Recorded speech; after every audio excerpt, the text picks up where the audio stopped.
Tuhan, kita bertemu kembali dalam kasih-Nya. Ada sebuah video di mana seorang bapak ini berdoa agar Argentina kalah.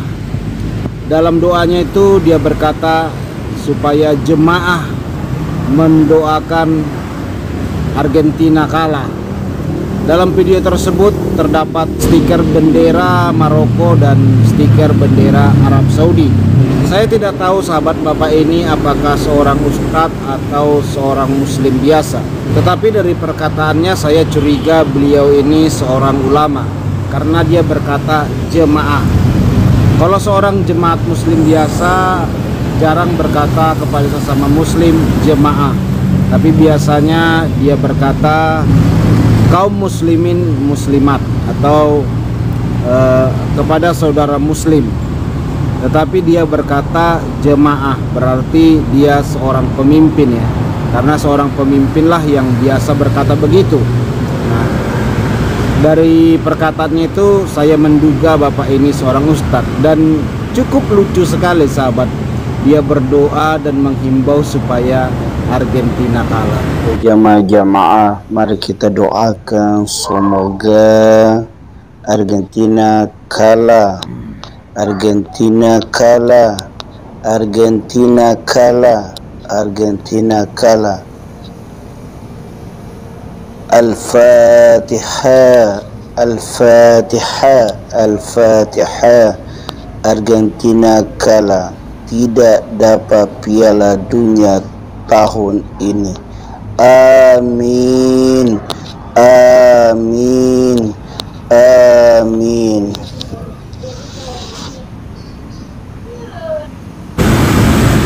Ya sahabat, saya nggak tahu ya kenapa bapak ini berdoa seperti itu supaya Argentina kalah, dan klub yang dia sanjung seperti bendera-bendera yang dia tempel di video tersebut supaya menang, begitu sahabat.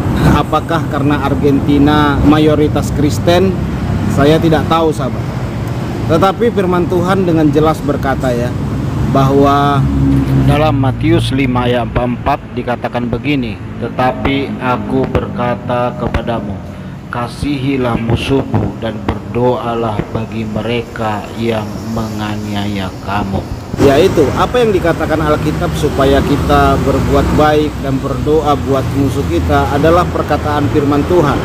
Dan sekalipun kita membenci orang atau siapapun itu sahabat ataupun timnas, ya kita harus berdoa buat mereka dan berbuat baik kepada mereka. Oleh sebab itu sahabat, saya jadi teringat dengan doa seorang big imam yang digelari sebagai imam besar umat muslim, yaitu Ustadz Habib Rizik. Ketika dalam panas-panasnya politik dia berdoa siapapun yang memilih Ahok supaya susah hidupnya, srek hidupnya, biar dia bangkrut, miskin, dan macam-macam doa-doa kutuk yang dia sampaikan sahabat. Hal seperti ini sebagai seorang Kristen jangan sampai kita tiru sahabat.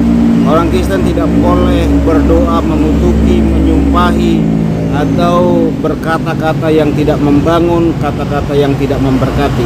Harus berdoa dengan penuh kasih, harus berdoa karena belas kasih, karena belas kasihan Tuhan kepada semua orang, siapapun itu, suku apapun itu, kulit apapun itu, negara apapun itu. Kita berdoa buat mereka, doa yang baik sesuai yang disarankan oleh Tuhan, doa yang penuh dengan belas kasihan. Saya melihat panasnya Piala Dunia ini sampai mereka membawa-bawa agama. Ada beberapa video yang saya upload sahabat, yang bagaimana mereka membawa-bawa agama dalam Piala Dunia ini.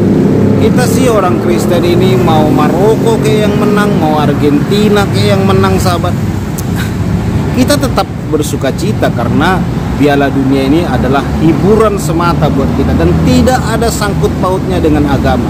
Sekalipun mereka mengucap syukur dalam pertandingan ketika mencetak gol dengan membuat tanda salib atau sambil menunjuk ke atas, ataupun mereka dengan bersujud, ya itu hal yang sangat lumrah sekali, karena bukan berarti dengan mereka membuat tanda salib pasti menang. Tidak begitu sahabat, tetapi mereka bersyukur diberikan kesehatan, tidak cedera, diberikan kesempatan untuk membela negara mereka. Itulah sebenarnya ucapan syukur mereka, sehingga mereka melakukan yang terbaik buat Tuhan. Ya seandainya pun gagal, masih ada hari berikutnya dan masih ada tahun berikutnya, sehingga mereka bisa lebih lagi berlatih yang terbaik.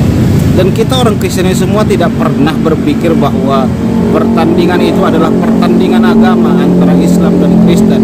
Ini adalah sebagai hiburan. Tidak boleh ada kebencian dalam hati kita ketika kita mengidolakan sebuah timnas di saat Piala Dunia ini sahabat.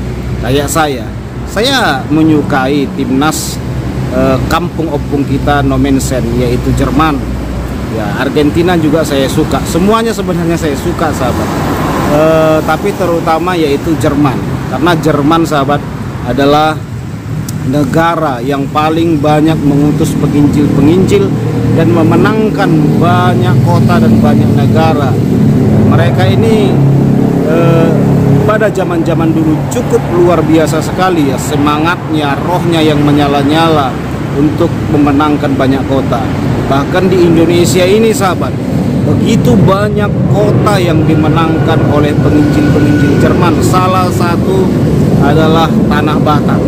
Tanah Batak itu dimenangkan dan diinjili oleh seorang misionaris Nomensen yang berasal dari Jerman.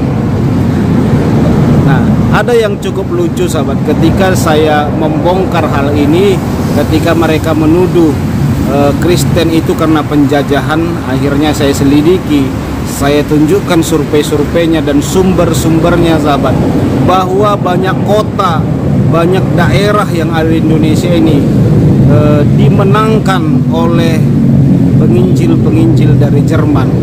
Dan cukup lucu sekali ya, saya melihat ada yang komen begini, akhirnya ditemukan sebuah buku bernomor sekian yang lama disimpan di buku Departemen Agama. Ternyata kata dia sahabat, bahwa orang Jerman pernah menjajah Indonesia lebih lama dari Belanda.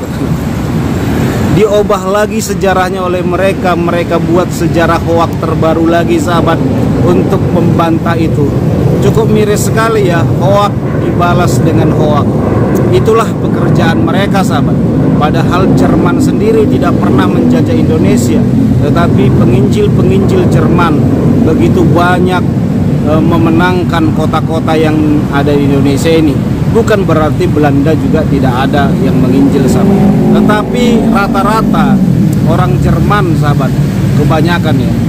Saya membaca sebuah data di Pulau Nias juga, di Papua juga sahabat. Saya melihat penginjil-penginjil Jerman begitu luar biasa. Mereka berkorban sampai banyak mereka yang meninggal oleh karena memberitakan Injil di negeri kita Indonesia ini. Jadi sahabat yang terkasih, kita jangan balas hoak dengan hoak, tapi ceritakanlah yang nyata, ya di atas ya, tidak di atas tidak, selebihnya berasal dari si jahat atau iblis. Dan puji Tuhan sahabat yang terkasih, dalam nama Tuhan Yesus, itulah yang bisa saya sampaikan. Dan selamat malam, shalom.